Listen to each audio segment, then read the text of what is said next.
Assalamualaikum warahmatullahi wabarakatuh. Halo teman-teman, ketemu lagi dengan aku Septi. Kali ini kita akan membahas prediksi soal sesuai dengan FRP PPK PGC 2021. Ini adalah video yang part 4. Jadi nih buat teman-teman yang belum nonton video part 3 tuh isinya soal-soal matematika yang hitung-hitungan gitu-gitu, terus ada IPA yang hitungan dan teorinya, dan juga ada PPKN. Untuk yang video part 4 ini, kita akan fokus bahas tentang yang PPKN dan IPA. Oh ya, untuk video part 3 ada ralat kunci jawabannya. Teman-teman bisa cek di soal yang nomor 6, harusnya jawabannya itu yang C. Ada di komentar yang disematkan. Soal nomor 1. Seperti diatur dalam UUD 1945 pasal 36A bahwasanya lambang negara Indonesia adalah Garuda Pancasila. Gambar kepala banteng pada lambang Garuda Pancasila merupakan lambang sila ke titik-titik. Udah jelas banget ya kalau kepala banteng tuh sila ke 4. Jawabannya yang D. Kalau pohon beringin itu sila yang ketiga, bintang itu sila ke-1, rantai emas itu sila kedua, dan padi dan kapas itu adalah sila ke-5. Soal nomor 2. Seperti diatur dalam Undang-Undang Dasar 1945 pasal 36A bahwasanya lambang negara Indonesia adalah Garuda Pancasila. Gambar pohon beringin pada lambang Garuda Pancasila memiliki makna titik-titik. A. Pertahanan, perlindungan, dan perjuangan bangsa Indonesia untuk mencapai cita-cita bangsa. Ini adalah makna dari perisai ya. Ini kan Garudanya pakai perisai. Perisainya isinya Pancasila. Kalau yang B, kesetiakawanan, kebersamaan, toleransi, simpati, empati, dan kegotong royongan, itu adalah makna sila kedua yang rantai yang bagian ini. Kemudian yang C, persatuan, keterpaduan, sinergi, dan kerjasama dari semua elemen penunjang kehidupan sehingga melahirkan batang tubuh yang kuat dan terus tumbuh. Ini udah kelihatan ya, di sini ada persatuan ya. Kalau pohon beringin itu kan sila ketiga yang arahnya ke persatuan. Di sini juga ada tulisannya yang kuat dan terus tumbuh. Udah jelas. Kalau yang D, kesejahteraan dan kemakmuran itu pasti ngarahnya ke ini, padi dan kapas. Kalau yang E, kerakyatan yang dijiwai musyawarah, jiwa kerjasama sebagai makhluk sosial. Kalau ini ada kata kuncinya musyawarah, berarti sila keempat, kepala banteng. Soal nomor 3, seperti diatur dalam Undang-Undang Dasar 1945 pasal 36A bahwasanya lambang negara Indonesia adalah Garuda Pancasila. Gambar kepala banteng pada lambang Garuda Pancasila dipilih sebagai lambang sila keempat karena titik-titik. Di sini kepala banteng dipilih kenapa nih? Kalau yang A, seperti cahaya kerohanian yang dipancarkan Tuhan kepada setiap manusia. Kalau kayak gini, ini kan intinya tentang religius ya, tentang ketuhanan. Pasti sila ke-1, bintang, ketuhanan yang Maha Esa. Kalau yang B, menandakan hubungan manusia yang satu dan yang lain, dan saling membantu. Ini intinya manusia satu dan yang lain ada saling membantunya, yaitu sila kedua, rantai. Di sini rantainya kan rantai emas, ada yang persegi, ada yang lingkaran. Kalau persegi itu menyimbolkan bahwa itu adalah pria, kalau lingkaran itu yang wanita. Nomor C, opsi C, memiliki sulur dan akar yang menjalar ke segala arah. Bermakna dengan keragaman suku bangsa yang menyatu di bawah nama Indonesia. Ini udah ada ini ya. Terus ada kata-katanya juga akar, sulur. Wah, jelas banget ini pasti tentang pohon beringin. Karena kita lihat di sini ini ya. Jadi kan ada akarnya, ada sulurnya, terus menjalar juga. Yang D, hewan sosial yang suka berkumpul seperti manusia yang bermusyawarah dalam pengambilan keputusan. Di sini kepala banteng. Ya, kepala banteng itu kan banteng hewan. Udah pasti jawabannya itu yang D. Jadi kepala banteng itu karena banteng seperti hewan sosial karena suka berkumpul. Kalau yang E, kebutuhan dasar manusia, pangan dan sandang. Berarti ini ke sila 5. Sila kelima, padi dan kapas. Karena padinya itu melambangkan pangan, kalau yang kapasnya yang sandang. Buat teman-teman yang belum gabung di paket rumahtryout.com, teman-teman bisa gabung untuk paket yang PPPK Guru Kelas atau PPPK Guru. Jadi untuk yang Guru Kelas itu isinya ada pedagogik, terus yang mapelnya sosial kultural dan manajerial. Untuk yang PPPK Guru itu isinya pedagogik, sosial dan manajerial. Untuk saat ini jumlah kuisnya untuk yang PGSD itu 16, yang umum selain PGSD itu 8. Dan insya Allah akan diupdate atau ditambah paket soalnya setelah tahap ini selesai. Ini kan selama 5 hari kan tes tahap 1. Jadi beberapa minggu kemudian kemungkinan di Oktobernya, awal Oktober atau pertengahan Oktobernya itu akan udah ada paket tambahan, paket soal tambahannya. Buat teman-teman yang guru swasta, teman-teman bisa coba gabung di sini atau coba kerjakan soal tryout gratisnya. Untuk soal tryout gratisnya itu soal-soalnya mengacu ke SIM PKB. Untuk yang akan diupdate-nya, soal-soalnya mengacu pada FR-FR yang beredar saat ini. Nah, sistemnya gimana? Sistemnya itu misal gini, kita akan mengerjakan soal yang ini aja. Misal yang kemampuan teknis C gitu ya. Mulai.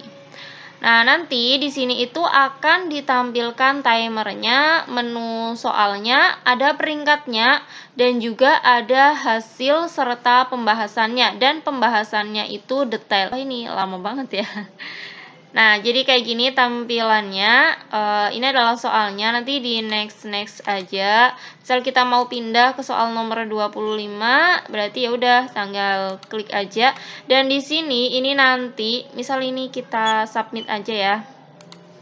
Di sini itu nanti udah ada poin perpilihan gandanya, kayak TKP gitu. Jadi misal yang A poinnya 4 ya nanti skornya 4. Untuk poin yang B misal jawabannya 2, pilih B ya nanti poinnya 2. Jadi kalau yang di sini skor Anda 3 karena tadi cuma jawab satu soal dan yang dijawab itu skornya 3. Ini adalah pembahasannya seperti ini. Misal ini ya.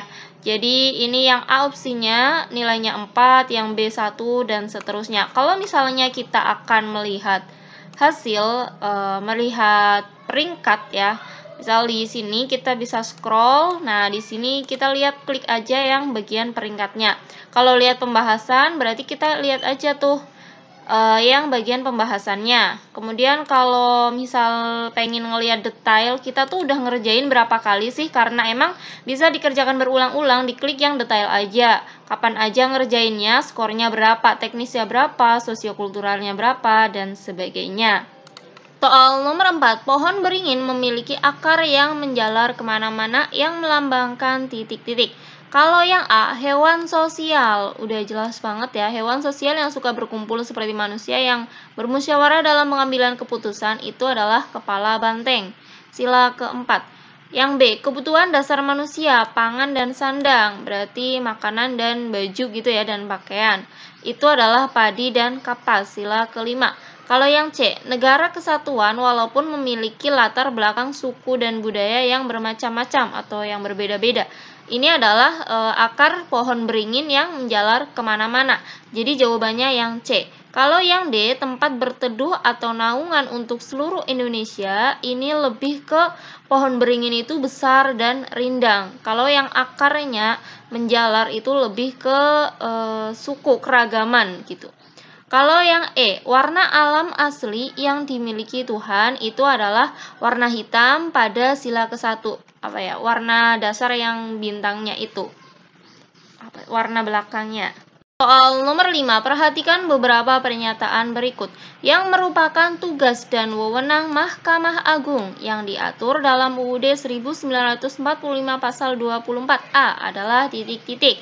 Oke, kita bahas satu-satu. Kalau yang nomor 1, mengadili pada tingkat kasasi itu adalah tugasnya MA. Menguji peraturan perundang-undangan di bawah undang-undang terhadap undang-undang. Jadi intinya dia terhadap undang-undang itu juga masih MA. Kalau yang nomor 3, menjaga dan menegakkan kehormatan, keluhuran martabat, serta perilaku hakim.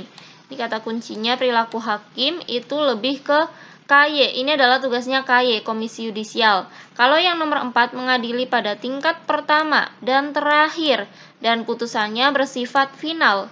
untuk menguji undang-undang terhadap undang-undang dasar ini adalah tugasnya MK, Mahkamah Konstitusi. Kalau yang MA itu kan terhadap undang-undang ya, kalau yang ini terhadap UUD. Berarti jawabannya yang tugasnya MA adalah nomor 1 dan nomor 2. Jawabannya yang A. Soal nomor 6, perhatikan beberapa pernyataan berikut yang merupakan tugas dan wewenang Mahkamah Konstitusi yang diatur pada Undang-Undang Dasar 1945 pasal 24C adalah titik-titik.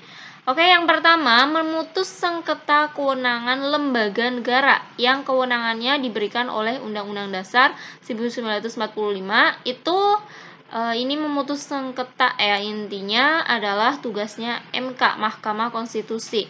Memutus perselisihan hasil pemilu, ini juga Mahkamah Konstitusi.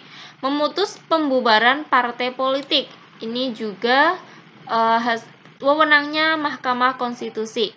Kalau yang nomor 4, mengusulkan hakim konstitusi, ini bukan wewenangnya MK, karena Mahkamah Konstitusi itu mempunyai 9 anggota hakim konstitusi yang ditetapkan Presiden dan diajukan masing-masing 3 orang oleh Mahkamah Agung, DPR, dan Presiden. Jadi jawaban yang tepat itu adalah nomor 1, 2, dan 3, yang D. Soal nomor 7. Apabila Presiden terbukti melakukan pelanggaran hukum berupa pengkhianatan terhadap negara, korupsi, dan perbuatan tercela lainnya sehingga tidak memenuhi syarat sebagai Presiden, maka Presiden akan diberhentikan oleh titik-titik. Jadi ini untuk pasal 7A intinya yang mengusulkan pemberhentian itu DPR. Tapi yang memberhentikan itu adalah MPR. Jadi jawabannya yang B. Soal nomor 8. Masa jabatan Presiden dan Wakil Presiden yang diatur dalam Konstitusi Republik Indonesia adalah selama titik-titik. Udah jelas ya, pasti jawabannya itu yang C. Intinya Presiden itu bisa menjabat 2 kali dengan masing-masing jabatannya itu adalah 5 tahun. Jadi soal nomor 9, pembukaan UUD 1945 dalam konteks ketatanegaraan Republik Indonesia memiliki kedudukan yang sangat penting karena merupakan status fundamental norm. Makna dari pembukaan UUD 1945 alinea kedua adalah titik-titik. Kalau yang A, tujuan negara, itu kan ada di alinea keempat kan, yang intinya tuh disebutkan untuk memajukan kesejahteraan umum, mencerdaskan kehidupan bangsa, melaksanakan ketertiban dunia. Kalau yang B, kemerdekaan adalah hak setiap manusia. Ini adalah alinea ke-1, ya kan? Bahwa sesungguhnya kemerdekaan itu ialah hak segala bangsa dan oleh karena itu dan seterusnya. Kalau yang C, cita-cita bangsa yang merdeka, bersatu, berdaulat, adil, dan makmur. Ini adalah yang alinea kedua, ya kan? Kan yang dan perjuangan pergerakan kemerdekaan Indonesia telah sampailah dan seterusnya. Kalau yang D, pengakuan nilai religius bahwa bangsa Indonesia mengakui manusia sebagai makhluk Tuhan yang Maha Esa, ini adalah alinea ketiga, yang atas berkat rahmat Allah yang Maha Kuasa dan dengan didorongkan oleh dan seterusnya. Kalau yang E, bentuk dan dasar negara, ini alinea keempat, ya kan? Disitu kan disebutkan yang Pancasilanya. Soal nomor 10, balok A bermasa 3 kg didorong dengan gaya tertentu sehingga balok bergerak dengan percepatan 2 meter per sekon kuadrat. Jika balok B bermasa 5 kg dan bergerak dengan percepatan 3 meter per sekon kuadrat, berapa perbandingan gaya pada balok A dan balok B? Jadi kan di sini pakai yang hukum 2 Newton. Yang F sama dengan kali A, ya kan? Ya udah, karena di sini ditanya perbandingan, kita tinggal bandingin aja. Berarti kan FA banding FB itu adalah dimasukkan aja kan MA ya. Di sini masanya benda A itu kan yang ini 3, sedangkan percepatannya itu adalah 2. Nah, untuk yang benda B itu kan berapa masanya? Yang ini ya, 5. Sedangkan percepatannya itu adalah yang ini, 3. Kita coret 3. Kita coret aja Berarti kan hasilnya 2:5. Jawabannya yang mana? Jawabannya yang C.